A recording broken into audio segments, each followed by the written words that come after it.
విశాఖ జీవీఎంసీలో అధిక శాతం ప్రజాధనం వృధా అవుతుందా అంటే అవునని చెప్పక తప్పదు. సిటీ ఆపరేషన్స్ సెంటర్ కోసం ఖర్చు చేసిన 120 కోట్లు ఏమాత్రం ఫలితం ఇవ్వడం లేదని ఆందోళన వ్యక్తమవుతోంది.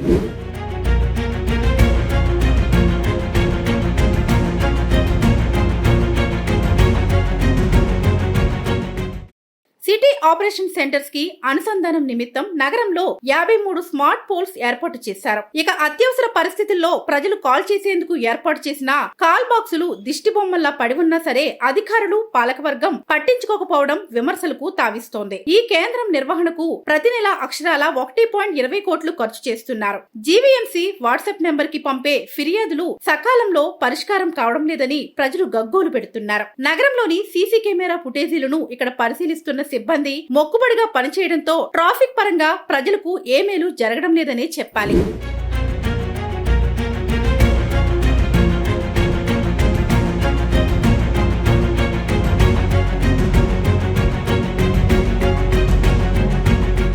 నగరంలోని ముఖ్యమైన జంక్షన్లలో ఏర్పాటు చేసిన స్మార్ట్ పోల్స్ వద్ద ప్రజలకు అవసరమైన సమాచారం కొంతకాలంగా అందడం లేదు. ముఖ్యంగా తుఫాన్లు వంటి సమాచారం గతంలో ఇక్కడి మైకుల ద్వారా సిబ్బంది సమాచారం చెప్పేవారు. ఇక్కడి మైకులు కొన్నేళ్లుగా మోగనుము పట్టాయి. ఇక నగరంలోని ట్రాఫిక్ సీసీ కెమెరాలు అనుసంధానం ఉన్నా సరే కొంతకాలంగా ఇక్కడ నుంచి ఎందుకనో మానిటరింగ్ చేయకపోవడం కలకలం రేపుతోంది. మొత్తం మీద ఈ కేంద్రం జీవీఎంసీ పాలిట తెల్ల ఏనుగు మాదిరిగా మారిందని సిబ్బంది వాపోతున్నారు. ఇక్కడ సిబ్బంది సంఖ్య సైతం 30 నుంచి 20కి తగ్గిపోయింది.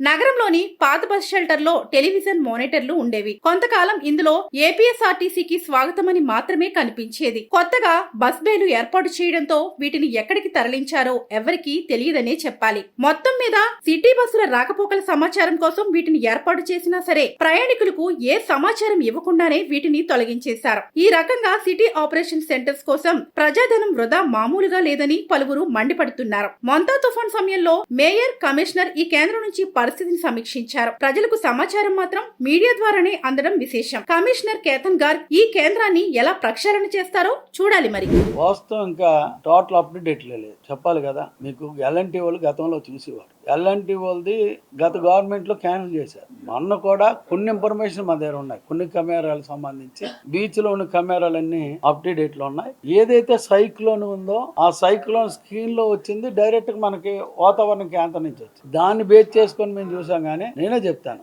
ఏదైతే ఉన్నదో గతంలో అప్డేట్ లో ఉండేది ఇప్పుడు అప్డేట్ లేదు. గతంలో అయ్యే కాదు, చంద్రబాబు నాయుడు గవర్నమెంట్ లో ఏ వార్డ్ లో లైట్లు వెలిగి కూడా ప్రతి ఎమ్మెల్యే కూడా కార్పొరేటర్ కూడా ఆ ఏరియా స్ట్రీట్ లో అప్పుడు కార్పొరేషన్ ఎలక్షన్ కూడా జరగలేదు. ఆ స్ట్రీట్ ఉంటే ఆ స్ట్రీట్ లో ఏ లైట్ ఆగిపోయిందో చెప్పే విధానం జీఎంసీలో ఉండేది. మళ్ళీ ఆ విధానమే కొత్తగా తేనందుకు ఆలోచిస్తున్నాం. దాన్ని కొద్దిగా టెక్నికల్ గా కొద్ది ప్రాబ్లమ్స్ అన్నిట్లు సాల్వ్ చేసి